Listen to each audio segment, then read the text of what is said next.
Hi guys. Hi guys. Team Belyesa here again. So yun, habang pauwi kami, kinikwento ni Mrs. sa akin kanina. Ayun, yung dinala raw ni Pare Marlon Gonzales sa amin. Shoutout Pare Marlon. Ng Lights and Sounds, Gabin Lights and Sounds.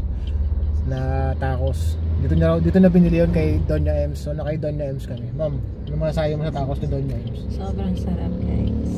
Tapos yung sauce niya, umaapaw talaga siya. Very satisfying. Hindi siya tinipid. Yan. Actually first time namin pumunta rito bumili. Tapos nagulat ako sa presyo. Goods naman yung presyo niya. Ito, tignan niyo yung presyo niya.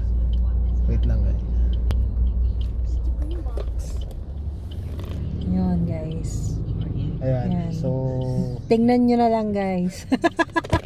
Ayan. Doña Ems. Yan. Sobrang So, sa mga nagtatanong kung saan nyo makikita ito, ano lang? sa Calapandayan National Highway? Hindi sa Calapandayan. Ano ba to? Di ba Calapandayan? Kalapakuan. Kalapakuan. Kalapakuan po to. Pagka-going ka ng Subic or northbound going to Iba and Santa Cruz, Zambales, sa right side lang. So, ang landmark nyo, bago kayo dumating sa distributor ng Coke.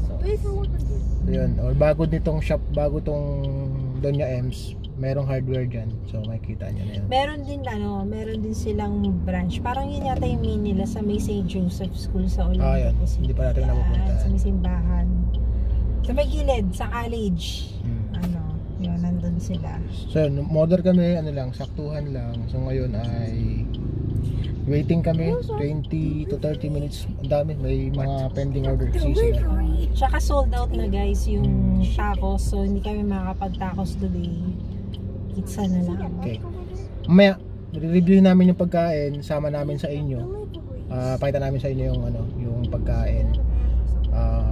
Stay lang kami dito sa kotse kasi yun nga, number 1 pala, yung locations na, yung store nila, mostly walk-in talaga. Pwede rin naman dine-in siya, pero karamihan take out or per pick up yung mga pagkain. Parking, roadside, hazard na lang po kayo kung nakakotse kayo. Sa motor okay lang tapos kasi national highway to. So yun lang, mamaya update namin kayo. Bye guys. Bye. Peace out.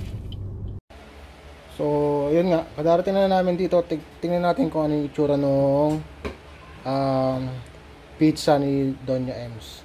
Ayan Doña Ems Taco House pizza. So ito yung una. Not bad. The things, may olives, cheese, ham. Yeah. Yun. Yeah, there's a Hawaiian. Check natin yung isa pa. We'll check the other one, Anton. So yung isa, ito ay, let's see. Well, the same. It's because buy one take one worth 500 pesos. So what can you say? Two of you. This is. You don't like pineapple, so you'll go with cheese over here. And then this one. I am fine with pineapple, so I rate this a 8 out of 10. Okay. This looks pretty good. I'll take these two. Okay. Alright, mamaya, let's see what's the, you give your rating. Okay? I give it an 8. Anton, how's Doña Ems pizza? It's good. Is that cheese? Yeah. Huh? What's your rating? 8 out of 10. You bite first.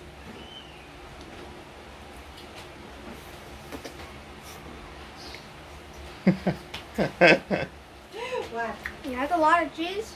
I'd give it a 10 plus. 10 plus? Okay. So sa'yo lang yon, yung cheese. Let's go with Kuya. Kuya, what's yours? Hold on. It's like a manager's pizza. Wait, hold on. What?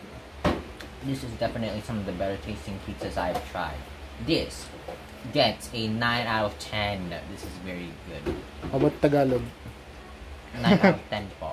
9 out of 10 po. 9 out of 10 Okay. rating po. Okay, so you just only eat two So, slices, ha? opo. Okay. Mamaya na kami kakain.